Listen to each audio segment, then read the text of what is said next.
Molly. Welcome to Purpose, where we are going through the Bible, reading the stories, so that we can get to know God better, so that we can build our relationship with Him. Why? Our only purpose for being on this planet is to love God and love each other. But it's so hard to do. And God knew that it was hard, so He gave us directions for it.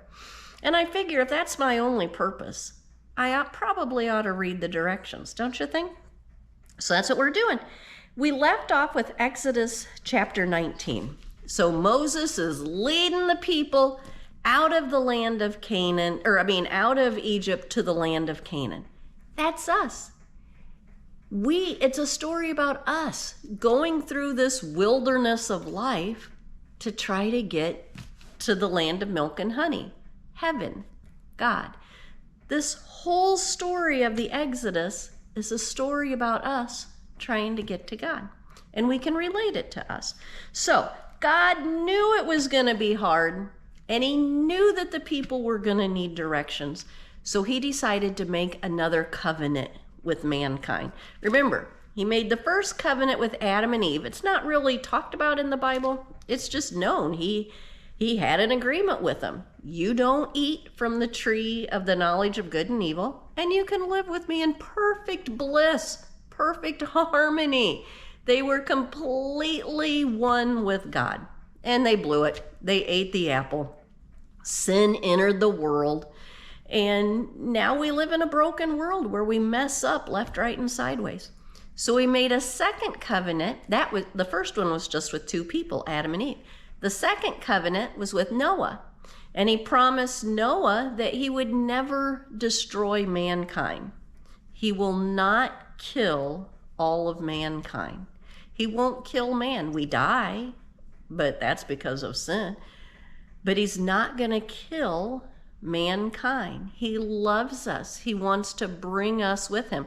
Sure, He allows all of us to die at some point because, we get to be with Him then.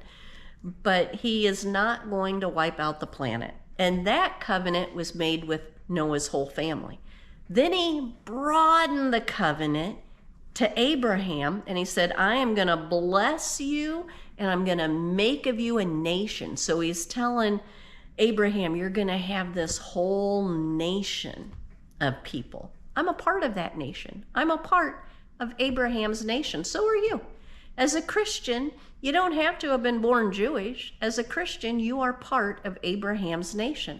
And we're going to get all those blessings that God promised to Abraham as long as they follow the rules. But, people break the rules. They mess up. So now He's going to make another covenant with Moses. And this covenant is expanded even more. It's not just Abraham's tribe. It's a whole nation of people. The nation of Israel, the Israelites. I'm a part of that nation. I'm a Christian. And so we get to be a part of that nation. So this covenant is saying, I am your God. I'm the only God. If you will follow my rules and do what I say, I will be your God and you will be my people. And you're going to live with me for all eternity. You just got to follow the rules. Hardest thing ever. So what are the rules? Well, He was going to give the rules to Moses. So they made it to Mount Sinai. Forgot to mention that. They're on Mount Sinai. They stay there for 1 year. For 1 year, God's trying to teach them how to live as His people. And Moses goes to the top of Mount Sinai, and he gives him the what's called 10 Commandments. The people stood at the base of the mountain, and it was loud and smoke was coming out and they were scared to death. And God told them, don't touch the mountain. If you touch the mountain, you're going to die. Well, that's not God being a jerk. It's not saying, I'm the Raja Paja. If you get near me, you're going to die. It's because they couldn't handle it. He knew if they saw Him, if they touched the mountain while He was there, it'd blow their minds and they'd die. We're all on a different place on this spiritual journey towards God. Some of us are really advanced, some of us are just beginning, most of us are somewhere in the middle, but we're all at a different place. God knew they weren't at a place where they could handle being that close to Him. If he walked in my door today and I saw him, it would blow my mind and I would die, because I'd realize this is perfect love. And I am so far from that, I couldn't handle it and I'd die. So anyway, God gave him the 10 Commandments. What are the 10 Commandments? The 10 Commandments are what we've been saying every single video since, or podcast, if you're listening on a podcast, since this started. Love God, love each other. The first 3 commandments are all about loving God. The other 7 are about loving each other. So let's get started here. Number 1, I am the Lord your God, and you're not going to have any other gods before me. I'm God. I'm the only God. Don't try to have any other gods above me. And number 2, don't be making these, he calls them molten or graven images of me. Don't make an image of what you think God looks like and then pray to that. Talk to God. Have a relationship to God.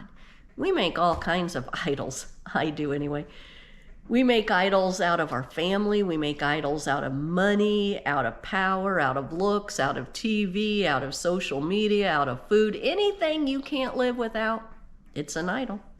And God's saying, just talk to me. Trust me. Talk to me. I have all kinds of idols, you know. I have idols out of food. I have idols out of my family. I need to ask God's help to get rid of those and to just love him. Anything I can't live without, I need to ask him for help. How do I get rid of this idol? Because you can't do it on your own. And number 3, well, this might really go with number 2, I don't know. Don't take the Lord's name in vain. Don't take the Lord's name in vain. And remember the Sabbath. He kind of crunched some together here. So we can't just be throwing God's name out there all willy-nilly. We can't use the name of God to curse somebody. People today use the name of God just as an exclamation mark. You know, they'll be talking about something and say, oh, God, and they're not really talking to God. It hurts his feelings. It's disrespectful. And we sure can't be cursing somebody in the name of God. So what you might want to do when you hear somebody use the Lord's name in vain, just throwing his name out there, not really talking to him, say a quick little prayer in your heart. It's not you being judgy saying, oh, you messed up. It's you saying, hey, I've been there. I mess up all the time too. I'm going to say a little prayer for you that God will touch your heart and you'll get closer to him, because we have to help each other. And I hope they say a little prayer for me when I'm messing up, because I mess up all the time. We've got to pray for each other, help each other out. And then we jump down into all of the rules, if you will, about how to love each other. And it starts with number 1 rule for how to love each other: honor your mother and father. Okay. That's a tough one. You don't think about how tough that is, especially if you love your mom and dad. Okay, that's an easy one. I love my mom and dad. What if you don't? What if your parents were mean and awful and they weren't that nice to you? What if you just don't really have a relationship with them? God knew that our parents are the most important relationship in our lives next to him. The relationship you have with your parents can affect your life as much, almost as much as your relationship with, well, nothing can affect your life as much as your relationship with God. But second to God, your parents are really going to affect your life. And he knew there were going to be bad parents because we live in a broken world. So this is life according to Molly. This might not be right. To me, this honor your mother and father is, of course, for people who love their parents. Be grateful to them. Take care of your parents. Don't forget about your parents. But it's also for those people who don't love their parents and don't have a relationship, because if you're in that situation, it will eat away at you and it can just mess up your whole life. So just give it to God. Ask God to touch your heart and help you with that. Ask him to take away that pain of having crappy parents. Ask him to replace that pain with love. And he'll do it. He'll give you peace and he'll give you love. And after a while, That's not going to bother you as much anymore, and it's not going to take you further away from God. If you let that pain of having crappy parents eat away at you, it's going to take you away from God, and He doesn't want that. He wants you closer to Him. So, if you didn't have a good relationship with your parents, He wants you to go to Him with that and talk to Him about it and ask Him to heal you. And then it says, don't kill people. Now, I don't know where war falls into this, but I'm going to say this means out of anger, out of jealousy, out of hatred, out of just meanness. We can't be so full of meanness and hatred that we want to kill people. And then don't commit adultery. If you make a covenantal commitment to your spouse, don't cheat on them. Why? Because it'll eat away at you and take you further from God. It could eat away at them and take them further away from God, which is going to hurt you even more because now you're causing somebody to fall away from God. The pain of that betrayal could take people further from God. So He's saying, don't do it.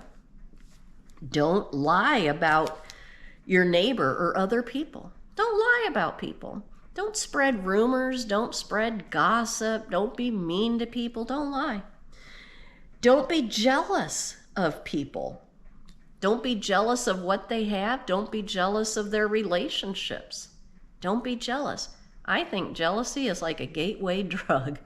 Jealousy will lead us to sin so fast, and I'm a jealous person, so I know what I'm talking about. Jealousy leads to anger and hatred and bitterness. It causes us to tell lies. It causes us to gossip. It causes us to be mean. So, if you're a jealous person like I am, I can't stop that on my own. It's just how I am. I get jealous. Every time I notice it, I have to go to God, ask Him to touch my heart, and break it up just a little bit. Ask Him to help me love Him and love others the way I'm supposed to. I have to go to God with it because I can't get rid of that jealousy on my own. It's just who I am. So God is making this covenant with Moses, and these are the rules of the covenant. Now, a covenant is more than just rules. It's not some kind of business deal. It's not some kind of merger. It's a covenantal relationship. God is building a relationship with us. He wants to get to know us.